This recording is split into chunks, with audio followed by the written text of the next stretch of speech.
he left a long time. Okay. Jai. All right.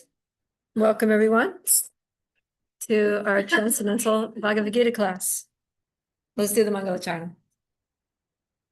Om Jnana-timirandasya Jnananjana Shalakaya Chakshurumritam Yena Tasmai Shri Gurave Namaha Shri Chaitanya Manovichtam Stapitam Yena Bhutale Swayam Rupa Kadamayam Dadati Swapadantikam Vandeham Shri Guru Shri Yuta Padakamalam Shri Guru Vaishnavanscha Shri Rupam Sagrajatam Sagana Raghunatam Vishtam Sajivam Sadvaitam Savadutam Parijana Sahitam Krishna Chaitanya Devam Shri Radha Krishna Padan Sagana Lalita Shri Vishakam Vitamscha Hey Krishna Karuna Sindhu Dinabandhu Jagatpate Gopesha Gopika Kanta Radha Namostite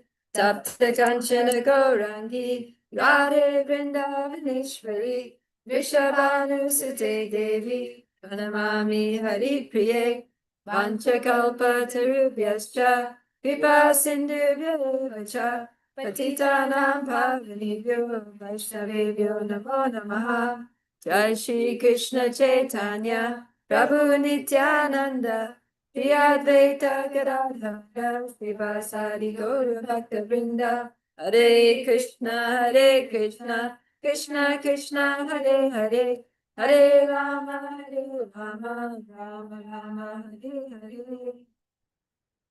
Yeah, all right. So our last day of 1322.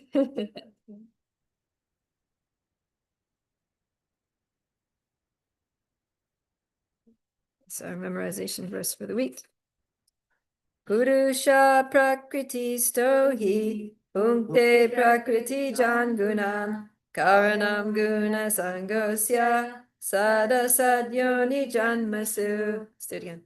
Purusha prakriti stohi punkte prakriti jangunam karanam guna sangosya sada sadyoni janmasu. The living entity in material nature, thus follows the ways of life. Enjoy that remote nature. This is due to his association with that material nature, thus he meets with good and evil among various species. Okay. All right, let's turn back to chapter 16. We are finally going to finish this purport today about the divine qualities. Finish the book. Right, we're getting there. Yeah. So we looked at qualities that pertain. What were the three qualities that pertain to the sannyasis? They beg door to door, For the purpose of? giving the knowledge. Yeah, so the point was distributing knowledge. Distributing knowledge, transcendental knowledge. Okay, that's one of them. What else? Purity. Huh? Purity, yeah, purification of the existence, purity. And then the first one, the one that enables them to travel all over the world alone, Trust in Krishna for everything. which No causes fear. them to be, yeah, fearless. Yeah, no fear. All right, and which ones pertain to householders? We did these yesterday. Charity. Charity, sacrifice, yeah, and control of the senses. Good. And then there, what were the qualities for the brahmachari? Study the scripture. Yeah, brahmachari has to study. And yeah, humble menial service to the gurus and celibacy, right? Okay. All right, so then we also did the vanaprasthas. Yeah. What was there was one quality that was specifically for vanaprasthas. Austerity, yeah. because that helps to bring about detachment. Okay, so now that was the 4 ashrams, right? We did sannyas, grihastha, brahmachari, vanaprastha. So now he's going to go a little bit into the varnas. So you're going to start talking about, I think, Brahmins. Anyways, let's see. He mentions a few things that pertain to Brahmins, Kshatriyas, Vaishyas, and Shudras. I'm not sure if it's like chunked out the way it was for the ashrams, but so we're starting from towards the end of the purport. The paragraph starts as far as the Brahminical quality of simplicity. Yeah. Okay. Who wants to read? Go ahead, Vishnu, since you got it. Until I say, hold on. As far as the Brahminical quality of simplicity is concerned, not only should a particular order of life follow this principle, but every member, be he in the Brahmachari ashrama, Grihastha ashrama, Vanaprastha ashrama, or Sannyasa ashrama, one should be very simple and straightforward. Ahimsa means not arresting the progressive life of any living entity. One should not think that since the spirit spark is never killed, even after the killing of the body, there is no harm in killing animals for sense gratification. People are now addicted to eating animals, in spite of having an ample supply of grain, fruit, and milk. There is no necessity for animal killing. This injunction is for everyone. When there is no alternative, one may kill an animal, but it should be offered in sacrifice. At any rate, when there's an ample food supply for humanity, persons who are desiring to make an advancement in spiritual realization should not commit violence to animals. Real ahimsa means not checking anyone's progressive life. The animals are also making progress in their evolutionary life by transmigrating from one category of animal life to another. If a particular animal is killed, then its progress is checked. If an animal staying in a particular body for so many days or so many years, and is untimely killed, then he has to come back again in that form of life to complete the remaining days in order to be promoted to another species of life. So that progress should not be checked simply to satisfy. This is called ahimsa. Satya. This word means that one should not distort the truth for some personal interest. In Vedic literature, there are some difficult passages, but the meaning or the purpose should be learned from a bona fide spiritual master. That is the process for understanding the Vedas. Shruti means that one should hear from the authority. One should not construe some interpretation for his personal interest. There are so many commentaries on Bhagavad Gita that misinterpret the original text. The real import of the word should be presented, and that should be learned from a bona fide spiritual master. Akrodha means to check anger. Even if there is provocation, one should be tolerant. But once one becomes angry, his whole body becomes polluted. Anger is a product of the mode of passion and lust. The one who is transcendentally situated should check himself from anger. Apaishanam means that one should not find fault with others or correct them unnecessarily. Of course, to call a thief is not fault finding, but to call an honest person a thief is very much offensive for one who is making advancement in spiritual life. Kriya means that one should be very modest and must not perform some act which is abominable. Achapalam, determination, means that one should not be agitated or frustrated in some attempt. There may be failure in some attempt, but one should not be sorry for that.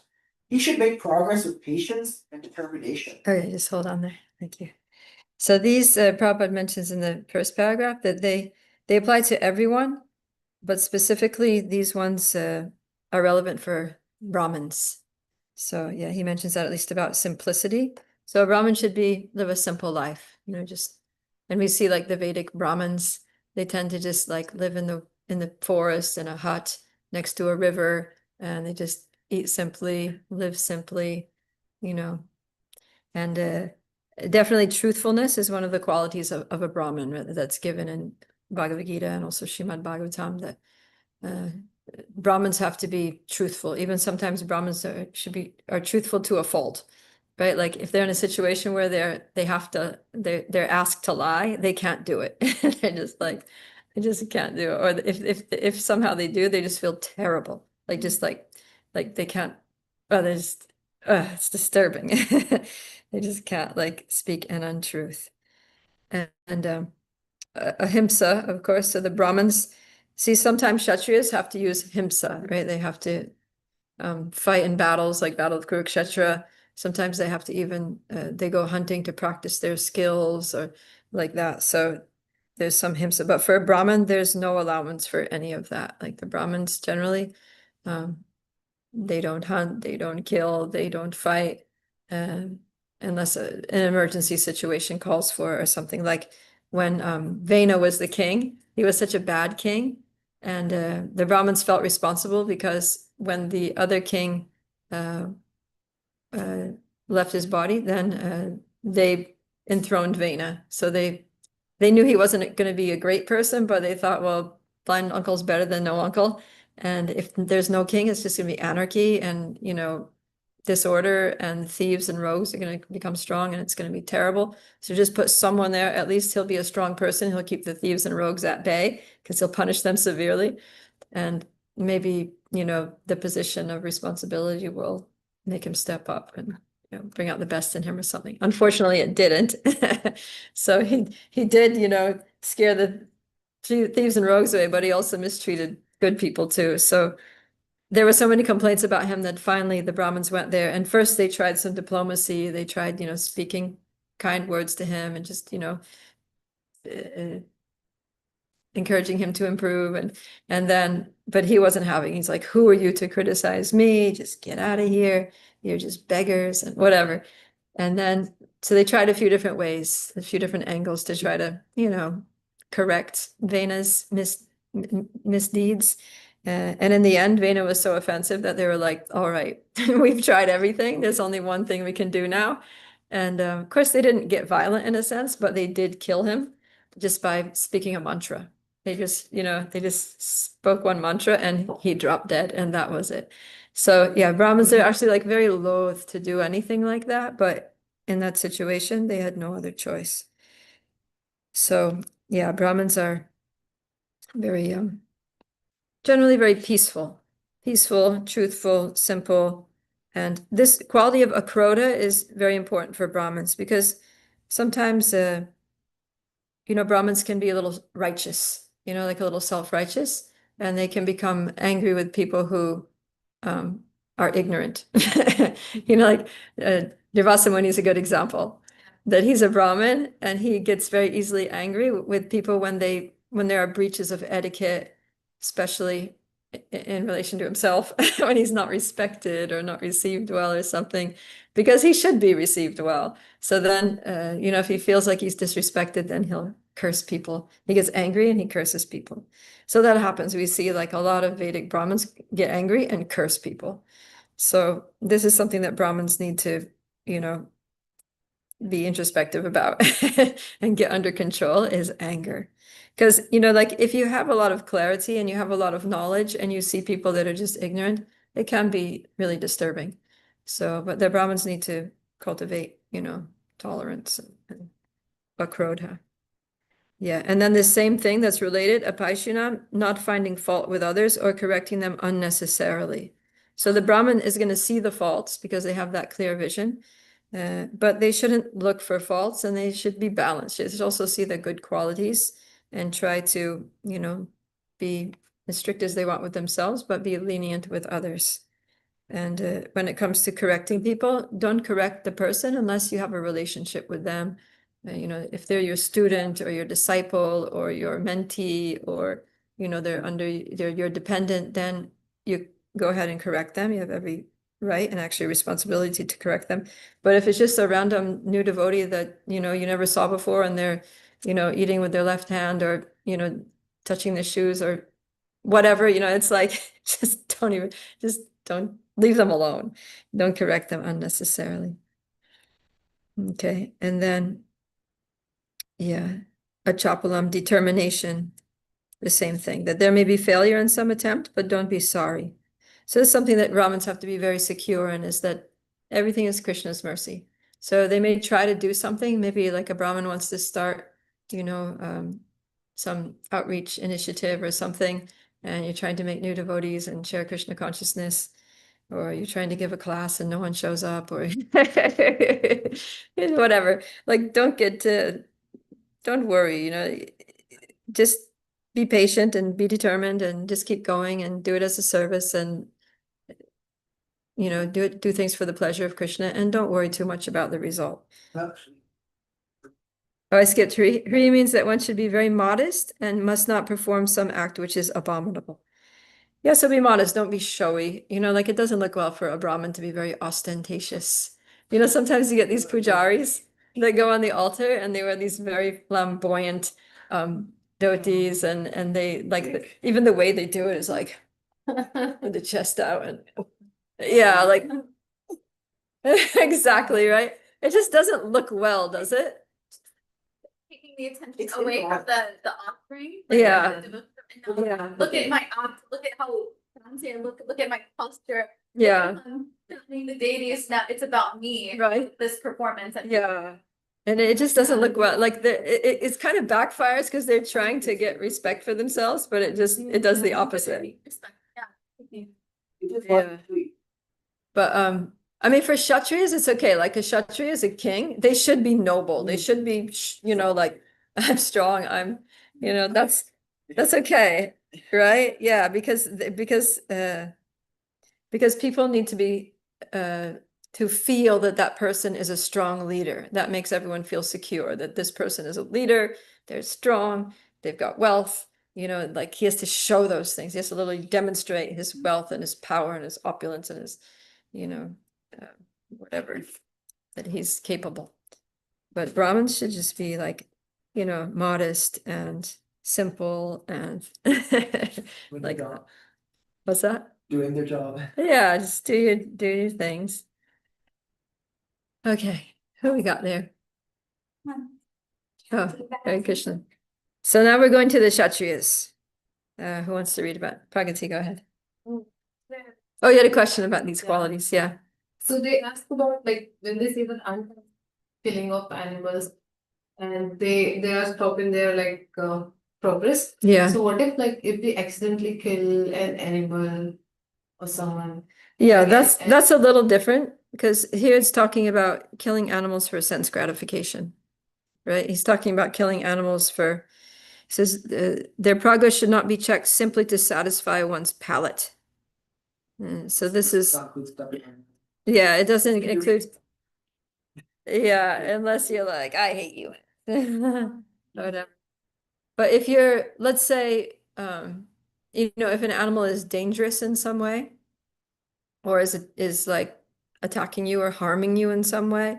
Like if a mosquito is just like flying around, then leave it alone. But if a mosquito's biting you, you can slap it. If like you're walking around the woods and there are some, insects that are just like making a cloud around your head, but they're not bothering you, just whatever, ignore them. But if you're in your kitchen and there's a cloud of insects and they're like all over your food and they can spread disease and things like that, then you have to get rid of them. If there's like, you're out in the woods and you see a little mouse hole or something, leave him alone. But if you have a mouse running around your kitchen, you have to like catch him and get rid of him. Yeah, so we have to be like some things, like we don't go out of our way we don't unnecessarily cause harm to other beings, but there are some times where, like if there's an infestation of cockroaches or termites or something that are gonna like eat your house, or you've got children crawling on the floor and there's cockroaches walking on the same floor. It's like, you got to get rid of those cockroaches. And sometimes the only way you can get rid of them is to call an exterminator, and you just have to you're like, really sorry, Krishna, but I don't know what to do about this. Yeah. Yes. Uh,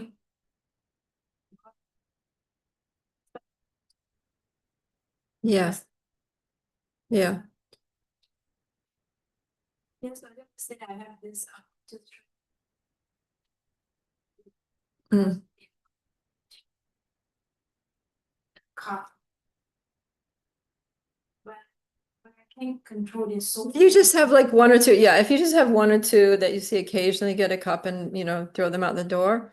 But if you have like an infestation that you got like hundreds of them in your house, and like one time I was in a house, it was a temple ashram, and like if I would get up and go to the kitchen to get water or something in the night, I turn on the light and literally like you could barely see the floor. The floor was crawling with cockroaches.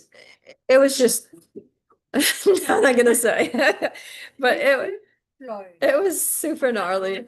And the person I was like a new in the ashram, and I talked to one of the women that had been there for some years. I'm like, what the heck? It's been like that for a while. I'm like, but something has to be done. You can't live like this. This is like really unhygienic. You know, and you cook food in this kitchen. And anyways, so they did call the exterminator, and it was like you could actually, live in the house. Thank you. So yeah. And actually there's a devotee who is an exterminator. That's what he does for a living. And I was like, Brew, isn't that kind of like a difficult occupation, being a devotee? Like literally you like,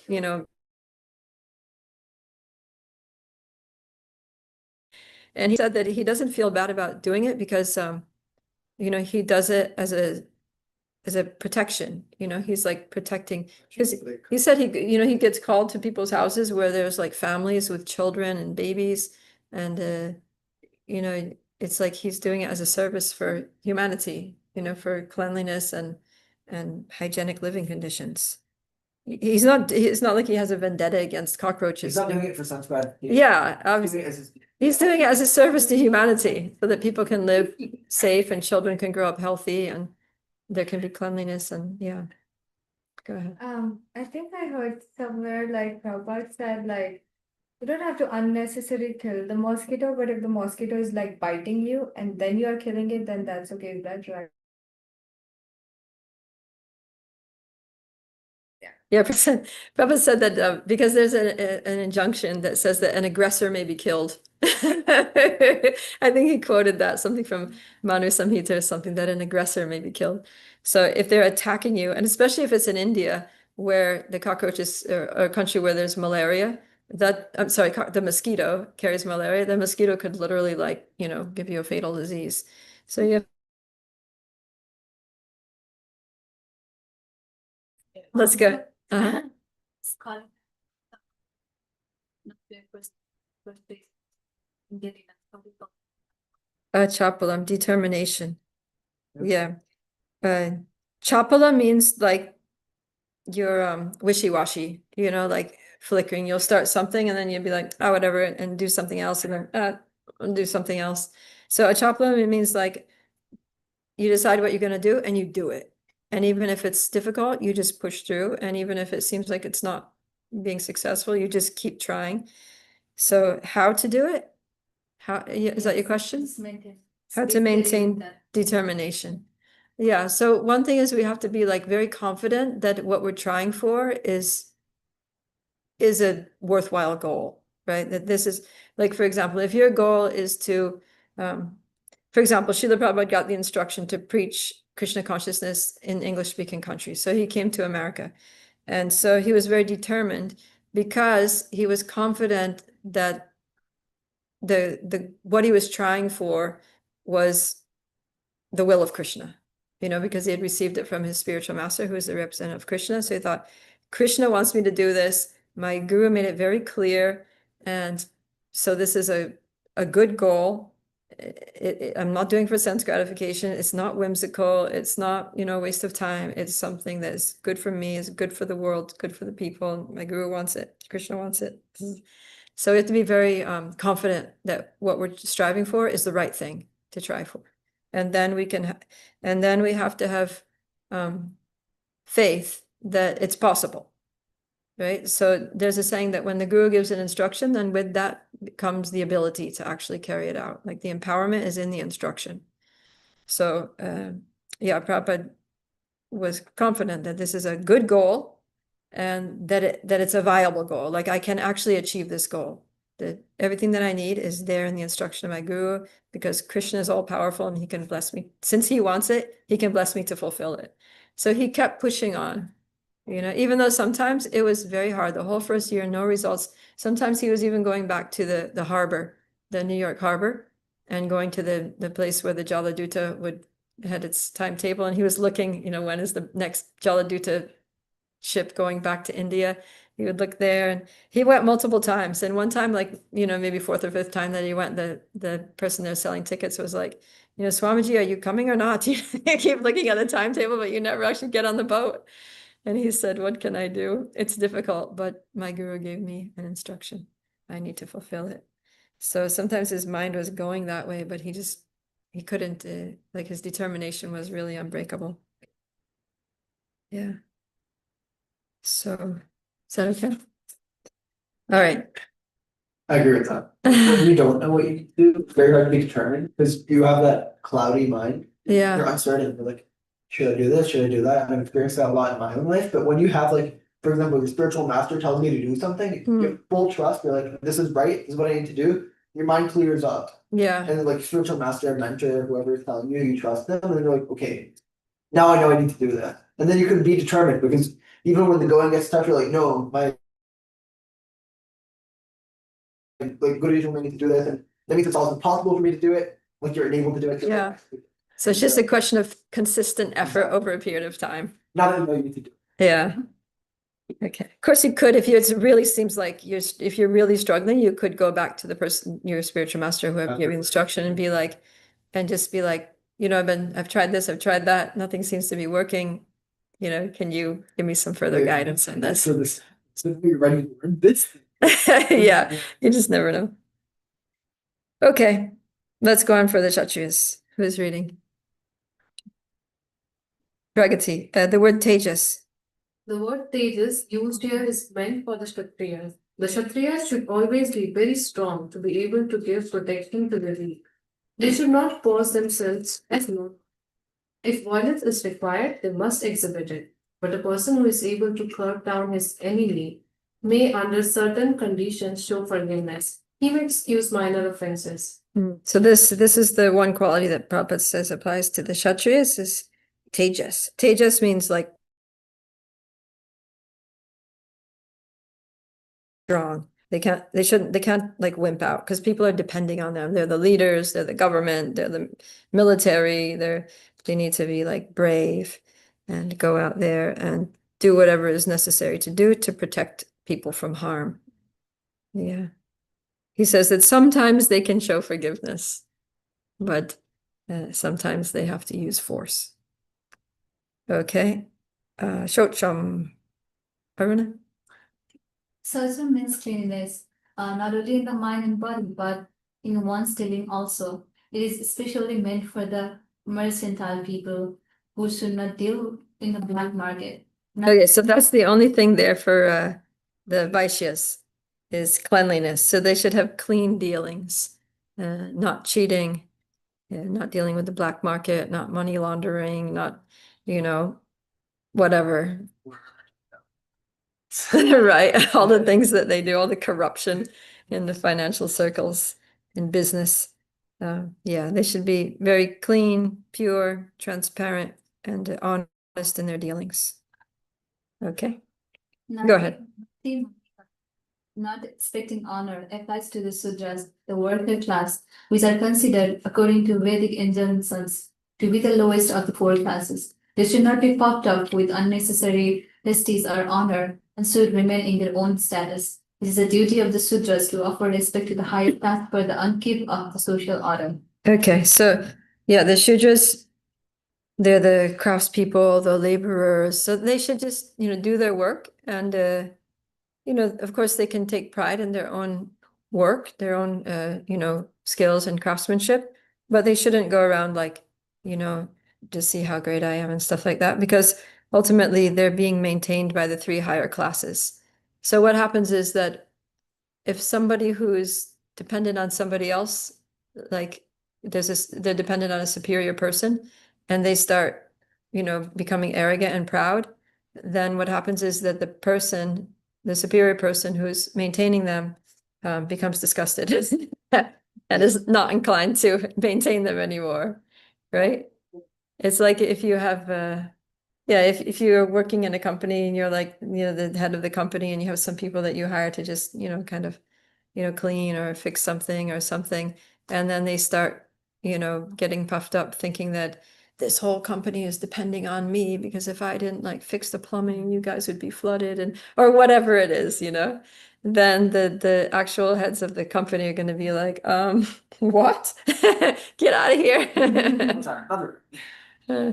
Yeah. So It's just, it actually helps the Shudras to be humble, because if a Shudra remains, you know, kind of meek and humble and does their service nicely to the best of their ability and is respectful to the person, you know, respectful and cooperative to the person that they're working for, then that person wants to keep them and wants to care for them and make sure that they're provided for and their family's happy and they have health insurance, and you know what I mean? They give them a lot of benefits because they want to keep them in their service because they have a nice service attitude. So like that. Okay, now there's a little conclusion here. Go ahead, Aruna, you can finish that up. All these 26 qualities mentioned are transcendental qualities. They should be cultivated according to the different status of social and occupational order.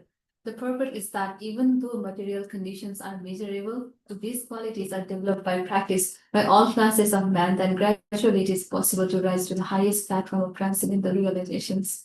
Yeah, so this is nice. It's very encouraging that Krishna's listing these qualities, and Prabhupada is saying that, yeah, life in the material world is miserable, but if we can somehow or other develop these qualities, then that will improve the quality of our life. It will improve our, you know, our community dynamics. It'll improve the whole human society. It'll basically make it like, you know, practically like Vaikuntha. Imagine if everybody has all these qualities. It's like really nice. These, he said, these belong to godly men endowed with the divine nature. So these are basically all the good qualities of the demigods. So if everyone has these qualities, it's going to be like heaven on earth, right? Like, yeah. So anyways, that's something that we all need to work on, is these qualities. You have to start, like, say, be the change you want to see in the world. So don't just go around complaining that, you know, people are corrupt and filthy and ignorant and violent and they're liars and cheaters and, you know, just you be good. And then, you know, maybe other people around you will see that and be like, oh, wow, you know, you're so humble and tolerant and, you know, forgiving and clean. And I want to be like that too. Seems those things make you happy, right? So we can start a new friend. Okay, so that's the divine qualities. Now, we're gonna go to the demoniac qualities. So that's the fun part. Okay, text 4. Dambo darpo vimanascha krodha parushyam evacha agyan cha vijatasya Partha Sampadam Asuram. Kritika, you want to read? I mean, Kritika. Pride, arrogance, conceit, anger, harshness, and ignorance. All these qualities belong to those demonic nature, O son of Pritha. Purport. In this verse, the royal road to hell is described.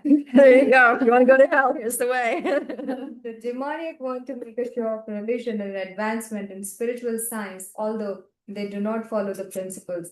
They are always arrogant or proud and possessing some type of education or so much wealth. They desire to be worshipped by others and demand respectability, although they do not command respect. Over trifles, they become very angry and speak harshly, not gently. They do not know what should be done and what should not be done.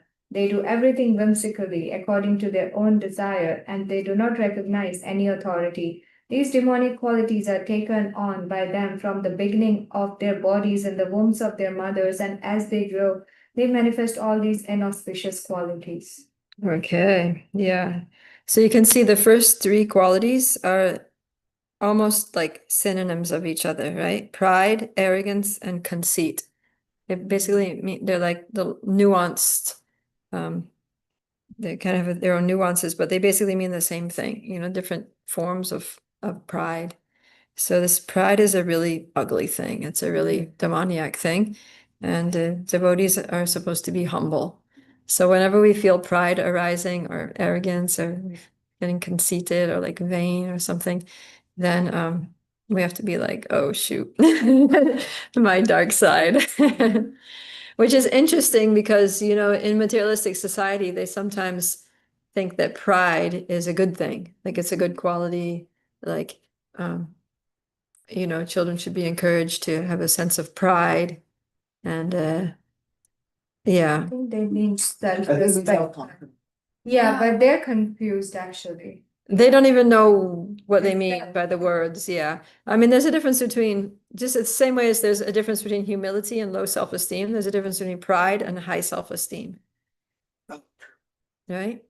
So, low self-esteem means I'm useless, nobody likes me, I'm a loser, whatever. And humility means that actually, yeah, I'm just, one of many souls here in this world, and I'm unique just like everyone else. You know, uh, I have my certain, skills and talents, and everybody has their skills and talents. And I'm totally dependent on Krishna. But sometimes that humility can be a source of strength, because if we actually recognize our dependence on Krishna and take shelter of Krishna, then Krishna can empower us, right? Whereas someone with low self-esteem, they're just like, no, I'm a loser. And they don't take shelter of anyone, right? They just like wallow in their self-pity.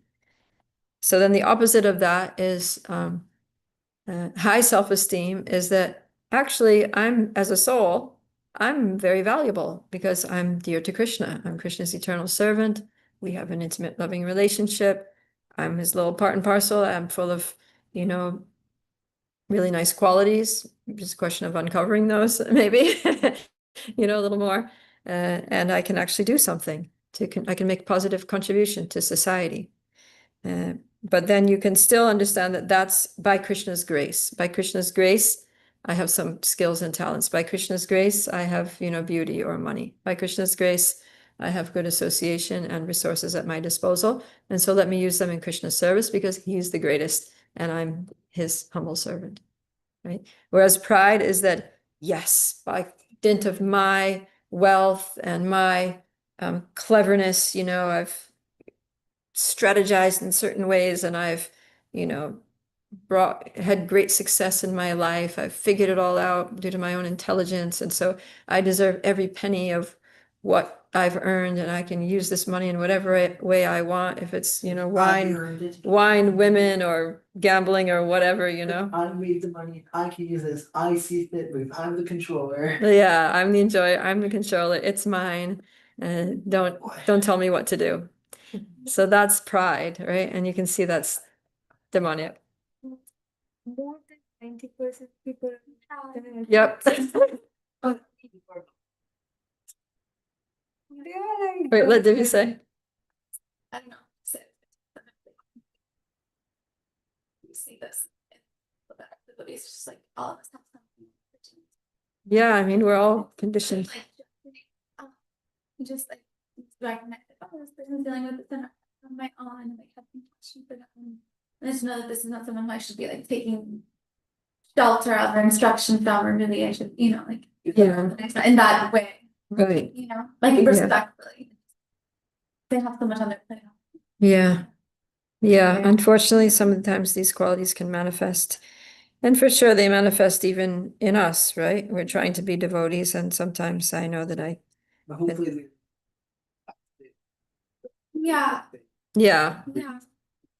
Yeah, sometimes with devotees, it's kind of like, especially if you're not in a position to really judge them or say anything, just, just be patient and let the process of bhakti work on them. In a due course of time, these bad qualities will be purified. The worst thing is when people are having all these qualities and then like especially I've seen many people in India, they claim to be too, I mean, sattvic or kind of like, oh, we follow God and things like that. And then you will see all these qualities like, this is my money. And then they claim to be like, everything belongs to God. Okay. Two things that do not match at all. Hmm. It's like we are like so much sattvic people, and then in their dealings, you will see like Mama. no, Not Yeah. even. it is so common there. Probably you too. But it's also thing like in the last verse where we heard of not finding faults in others. Hmm. So if Yeah, that is true. then- But we have to know, like, okay, this is the line I have to draw from them because what they're saying is not matching with what they are. Yeah, just keep a distance. Right? Exactly. So yeah, so here a few things that Krishna is mentioning here is krodha, anger, harshness. So they're on a battlefield, right? And Krishna's asking Arjuna to fight. And so to fight, you have to get angry, right? You can't kill people if you're not angry. So Arjuna's like, wait, I'm on the battlefield. I have to be angry. Also, these Kshatriyas, when they're fighting, they speak harsh words, right? Yeah. They're like, I'm gonna kill you. They talk trash. Yeah, they do it. Even Krishna does it. In incarnations of Krishna, they do it to the demons that they're fighting with. So then Arjuna's hearing this, and Krishna's understanding that he's getting a little worried, thinking, oh, am I demoniac because I'm, angry with these people and I maybe speaking some harsh words and I'm going to do some violence here. So Krishna speaks the next verse. Daivi sampad vimokshaya nibandaya sirimata ma shucha sampadam daivim abhijato si pandava. Divya? The transcendental demonic qualities make for bondage. Do not worry, O son of Pandu, for you are born with the divine qualities. So Krishna's like, don't worry, Arjuna. He literally says the same thing, like in 1866, where he says, "Do not, I'll free for you from all sinful actions. Do not worry, ma shuchaha." He says, "Ma shuchaha." Don't worry, you're not a demon. You're a divine person. Okay, go ahead. Purport. Lord Krishna encouraged Arjuna that he was not born with demoniac qualities. His involvement in the fight was not demoniac because he was considering the pros and cons. He was considering whether respectable persons such as Bhishma and Drona should be killed or not. So he was not acting under the influence of anger, false prestige, or harshness. Therefore, he was not of the quality of the demons. For a Kshatriya, a military man, shooting arrows at an enemy is considered transcendental, and refraining from such a duty is demoniac. Therefore, there was no cause for Arjuna to lament. Anyone who performs the regulative principles of the different orders of life is transcendentally situated. Yeah, so this shows that Arjuna was actually respectful and he wasn't angry and he was soft-hearted. That was his whole problem, right? Is that he was too compassionate but of course, his compassion, as Krishna explained, was misplaced, right? He was lamenting for what was not worthy of grief. So he needed a little bit of a perspective shift. But yeah, his nature was to be compassionate, which is a divine quality. Okay, text 6. Dvo bhuta sargo lokesmin daiva asura evacha daivo vistarasha prokta asuram partame shrinu. Kunti.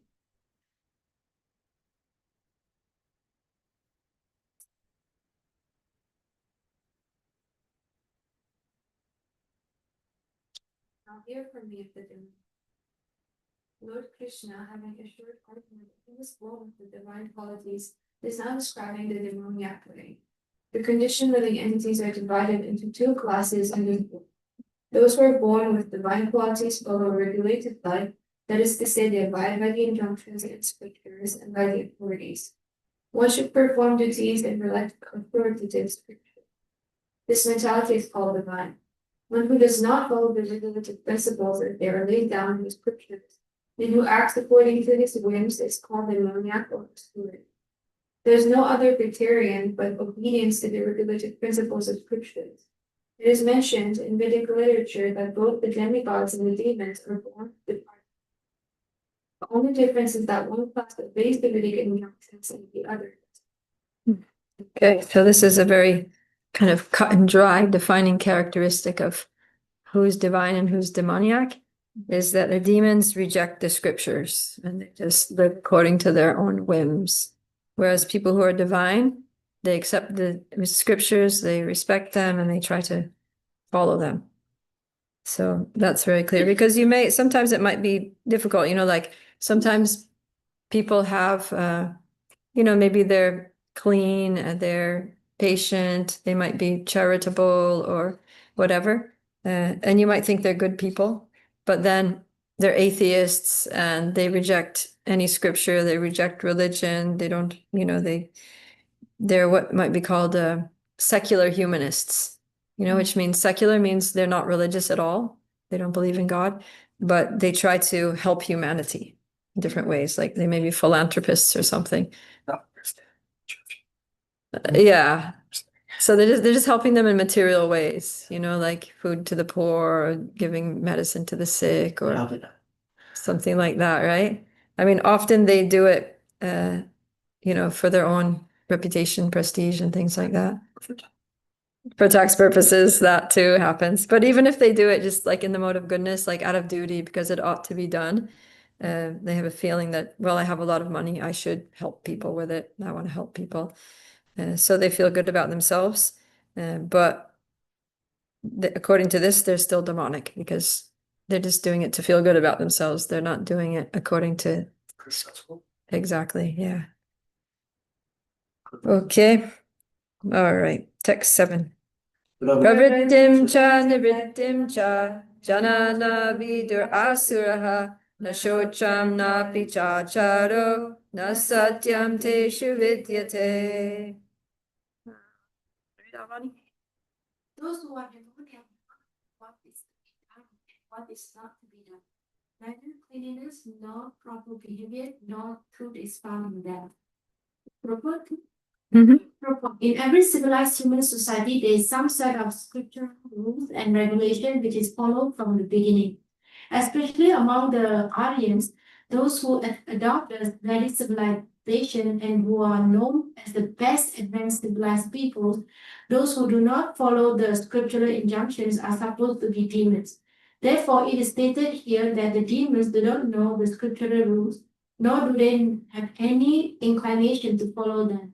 Most of them do not know them, and even if some of them know, they have not the tendency to follow them.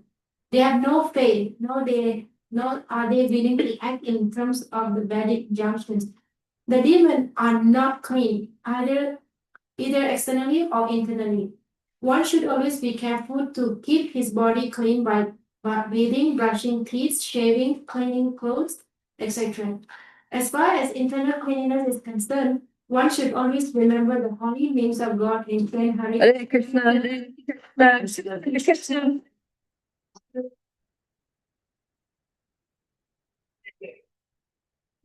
Life will follow all these rules for external and internal cleanliness. As for behavior, there are many rules and regulations guiding human behavior, such as the Manu Samhita, which is the law of the human race. Even up to today, those who are Hindu follow the Manu Samhita. Laws of inheritance and other legalities are derived from this book. Now, in the Manu Samhita, it is clearly stated that a woman should not be given freedom. That does not mean that women are to be kept as slaves, but they are like children. Children are not given freedom, but that does not mean that they are kept as slaves. The demons have now neglected such injunctions, and they think that women should be given as much freedom as men. However, this has not improved the social condition of the world. Actually, a woman should be given protection at every stage of life. She should be given protection by the father in her younger days, by the husband in her youth, and by the grown-up sons in her old age. This is proper social behavior according to the Manu Samhita.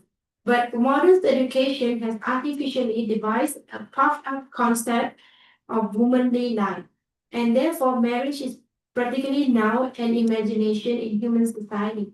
The social condition of women is thus not very good now, although those who are married are in a better condition than those who are proclaiming their so-called freedom. The demons, therefore, do not accept any instruction which is good for society, and because they do not follow the experience of great sages and the rules and regulations laid down by the sages, the social condition of the demoniac people is very miserable. Okay. Jai. Yeah, so the demons, they don't know what's to be done, what's not to be done, because they don't study the scriptures. So the scriptures tell us what's to be done, what's not to be done, but they don't read those things. And they don't know, and they don't care. They're not interested in knowing. Because even if they might know, they're not interested in following it, so whatever. And then as far as cleanliness, even if they do bathe and brush their teeth and shave, etc., but their hearts are full of gunk and they don't do anything to clean the heart. Yeah. Or sometimes they are.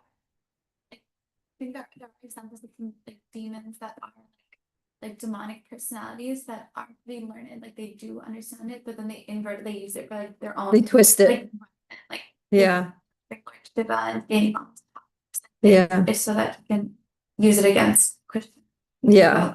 Yeah. That's the thing with the, Great. Exactly, yeah. So yeah, he did some austerities, but even that was kind of like a little whimsical, but he did it to appease Lord Brahma, and then Lord Brahma was just like, bro, what do you want? You know?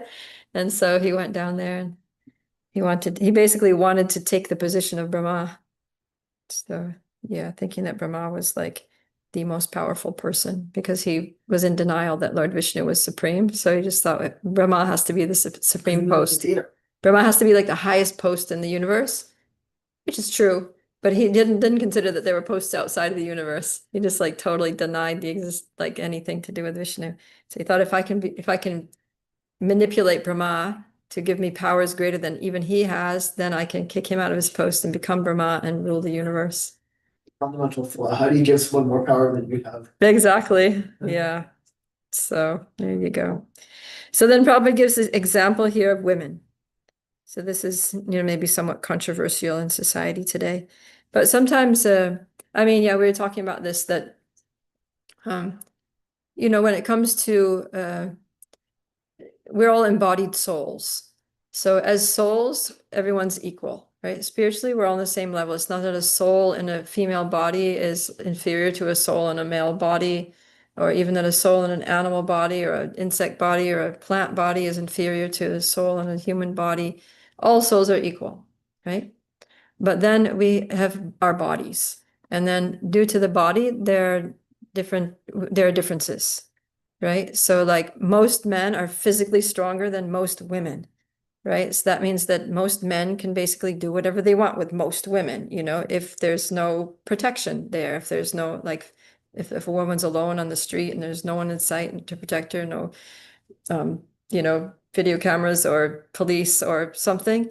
So then, yeah, so it's just a fact. And the fact is that men tend to be like, not just physically stronger, but also tend to be more aggressive than women and also, sexually assertive, right? And that's why there's rapes and crimes against women more so than the other way around.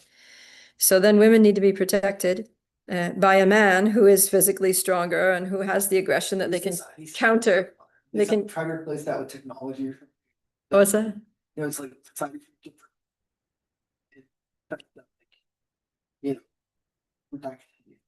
Yeah, Not like just people can go to whatever they want to know about it. yeah, it happens.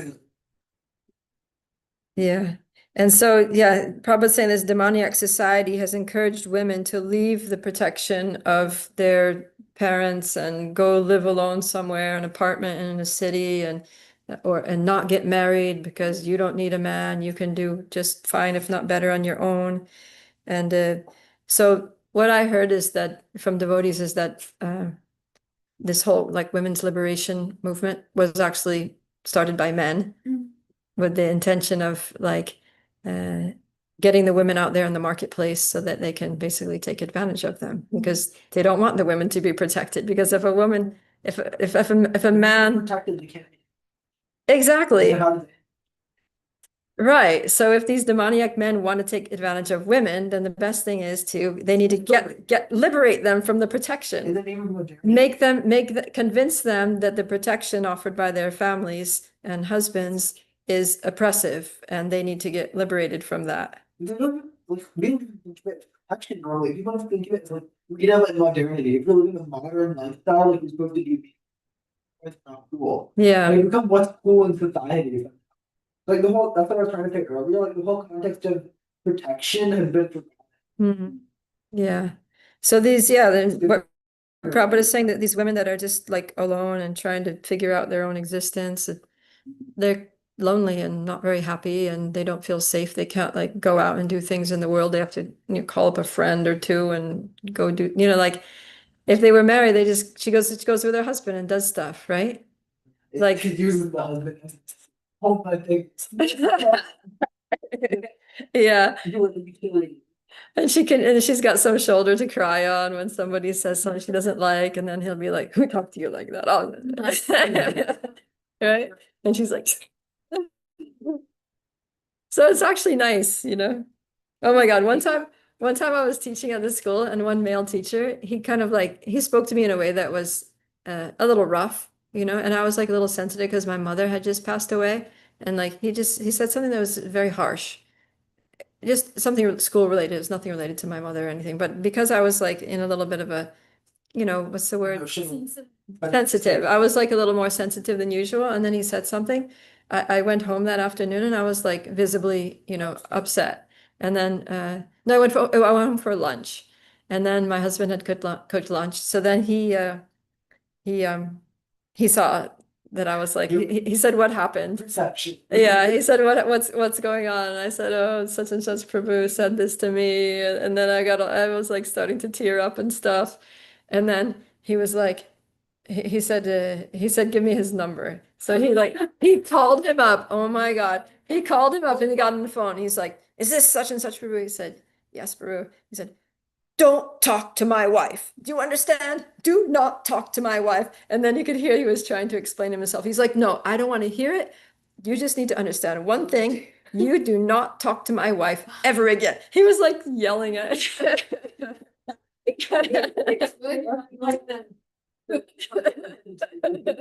It was just so funny. I don't know. It was cute. Yeah, so it was like that. And there was another time where somebody called me up and they were like chastising me for something that I said. And then my husband, he could see that I was like being, you know, pensive and, you know, and yeah, I was kind of like, "Yeah, Prabhu, oh, really?" He could see that I was like, you know, yeah, uncomfortable with the conversation. So he's like, who are you talking to? I said, "Oh, such and such Prabhu." He said, "Why is he calling you? He's a man. Why is he talking to you? He should not be talking to you. You're my wife. Men cannot just call up and talk to my wife like that. Give me the phone." Right? And then he said, "Why did you call her?" And then he explained the situation. He said, "All right, so we'll talk to you together in person." And then so we went over there. We both talked to the person. We annihilated him. He was there also with his wife. Anyways, it was, yeah, who ended up crying was them. So, Kunti?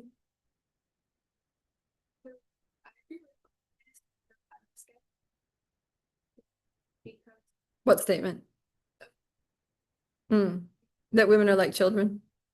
Or which one? Because like protection is one thing, but I think that a lot of people, like authority figures, whether it's a husband or a father, like they don't take it as protection, they take it as control. Yeah, that's where it goes wrong. That's their demoniac tendency coming out. Yeah. Mhm. I don't like to be used and controlled and manipulated and Micromanaged and. So the protection, so real protection means that you recognize the nature of the person. You understand the nature. So the father, the husband should see the nature of the person and also see what are they capable of, right? What do they need to make them happy, to feel happy and satisfied in life? So if you have somebody who's very sociable, who's very highly qualified, who really wants to change the world, be an influencer, go out there and do something, then the male people in her life should support that and encourage her and facilitate. And at the same time, you know, keep an eye on what's going on, right? Like my husband was like, you know, you want to teach in the school, go out there and teach in the school. But, you know, if I get upset, then he's going to get on their case. Hey, such and such Prabhu. it's part of the fact like that tradition of like wanting to that's also kind of I feel like out there.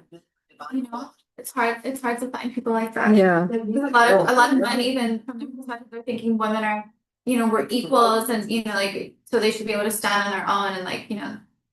But it's kind of it's almost like the women's fault because men actually like to protect women. Men actually, isn't it? Yes. Men actually they actually like It's like, it to, makes you feel like you're really useful. yeah. when I go with my brother or someone, and if it is crowded, they will just Yeah. they will just protect me with everyone in the crowd, and they won't let anyone touch or something. It's so much Yeah. protective. That happens to me in Toronto Ratha Yatra. I was towards the middle of the kirtan and Chandramali Swami was leading and he always wants me to he wants to pass me the mic. So I was like, he was leading and then he would pass it over to me to lead. So I was like right there in the, the center of the kirtan during the Toronto Ratha Yatra gets like intense. Everybody's like, Pulsing. all these young guys, like all the youth, these Indian guys are like, Youth energy. yeah, like getting in there with this mridungas and, wampers and everything.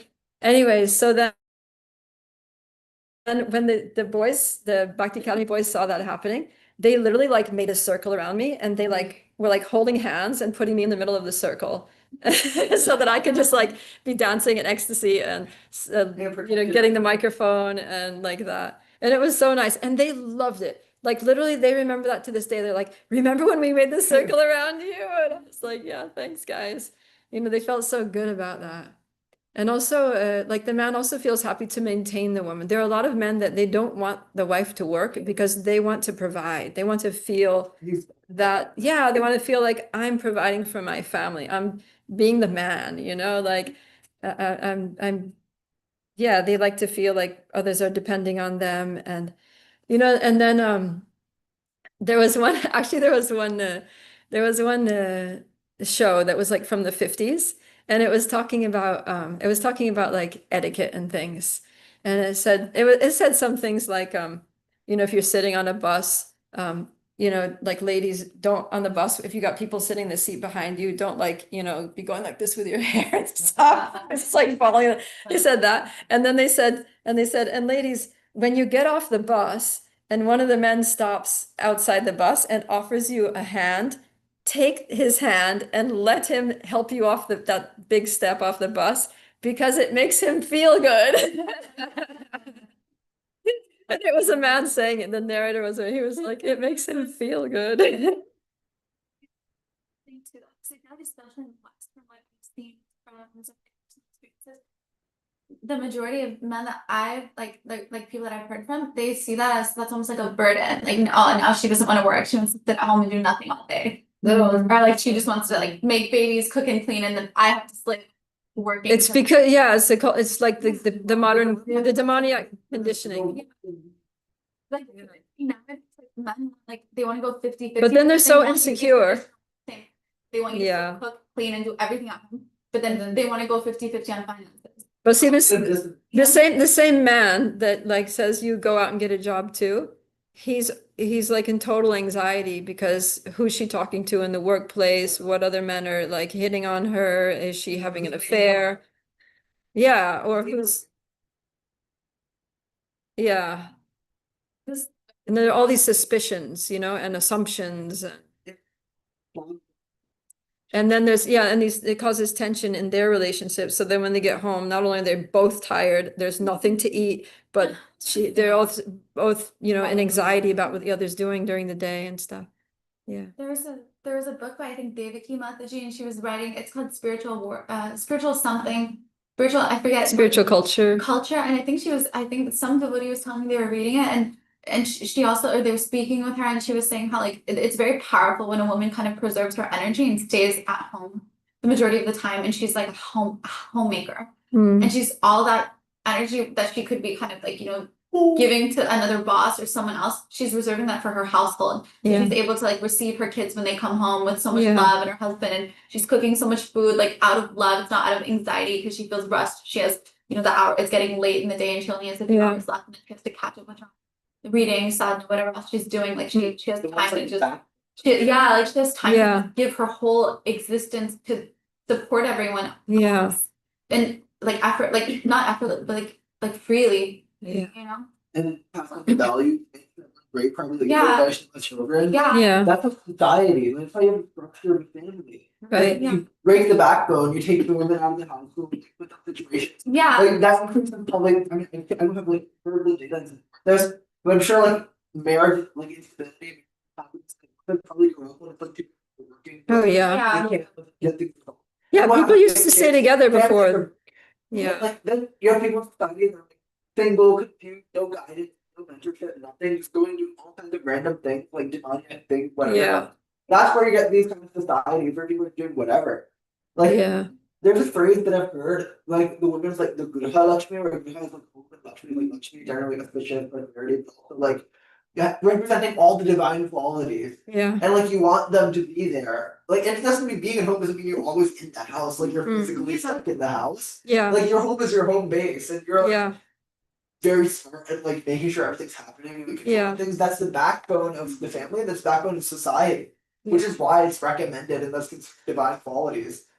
Yeah. Yeah. My mother, when I was a small child, my mother was always at home and all the wives were at home.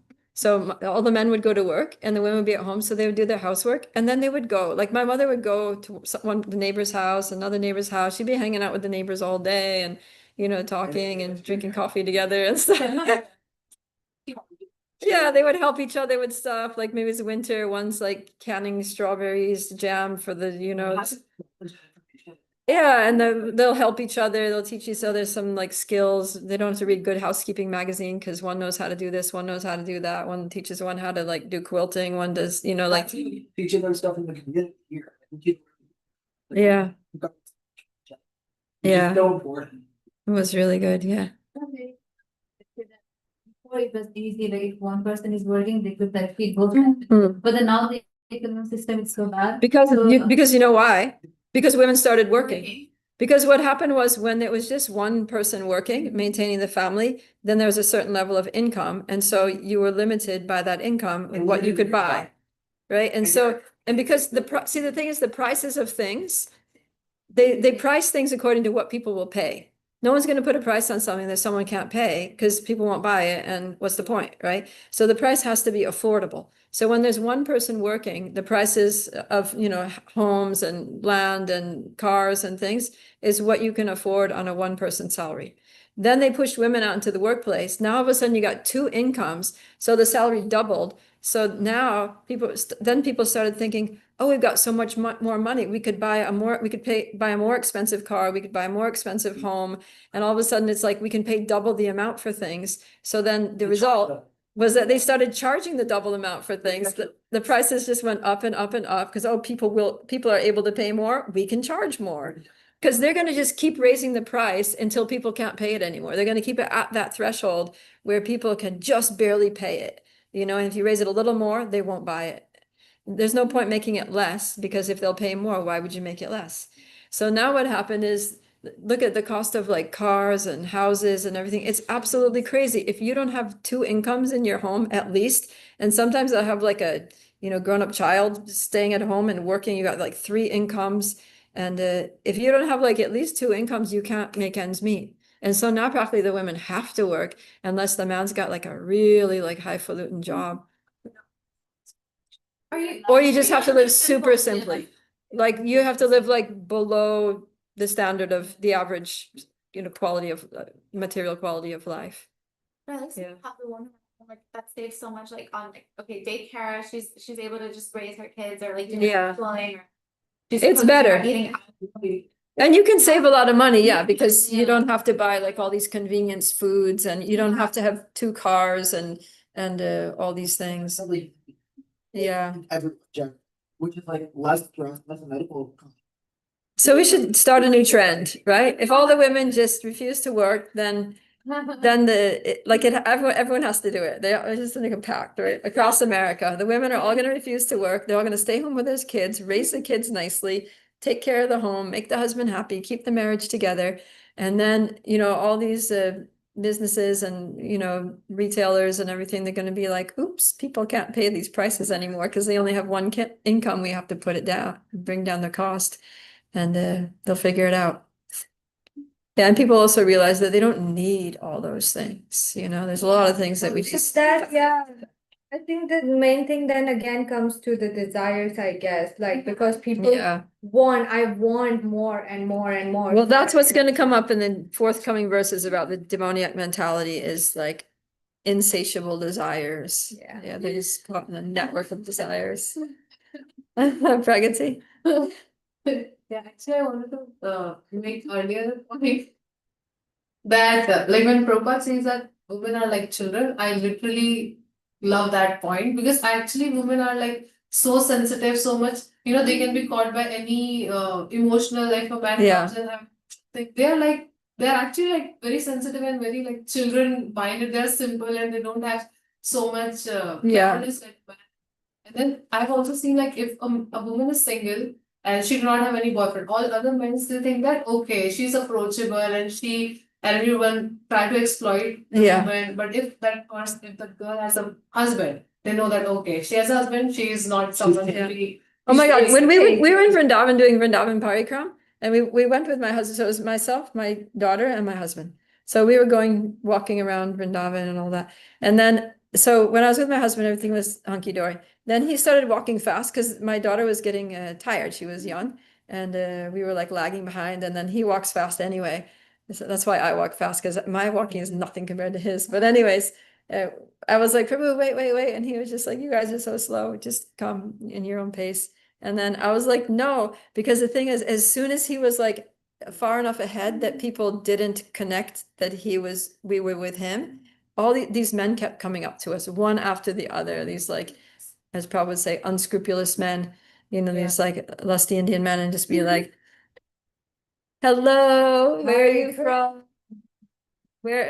Asking all kinds of questions, and those weird looks like up and down and all around, and then I just feel like running to catch up with him. And as soon as like we were with him, they would just look and look away. You know, yeah, it's just super big. Like I remember when I was 15, I was staying in a room with my dad, and my dad went in the morning to go for a swim, and there was no one watching where he was through. And as soon as my dad left, he went banging on the door. Oh, really? Yeah, and Oh, it was really scary. They're not just like one of the worst things. But oh, really? apparently it's like highest like rate for. Oh, really? Oh, no. Giant story. So I think it's also like, like yeah, protection and all these things, but also like check your like correct your moral. Yeah, I mean, you can't just like, I mean, men need to be educated to not be sexual predators, Yeah, exactly. That's why, and that is why the Gurukul system is mainly for men. Because they actually need more training. They really do. Over and over again. The whole reason women need to be protected is why? Protected from the men. So, yeah, women aren't like doing weird things to men. I mean, for the most part.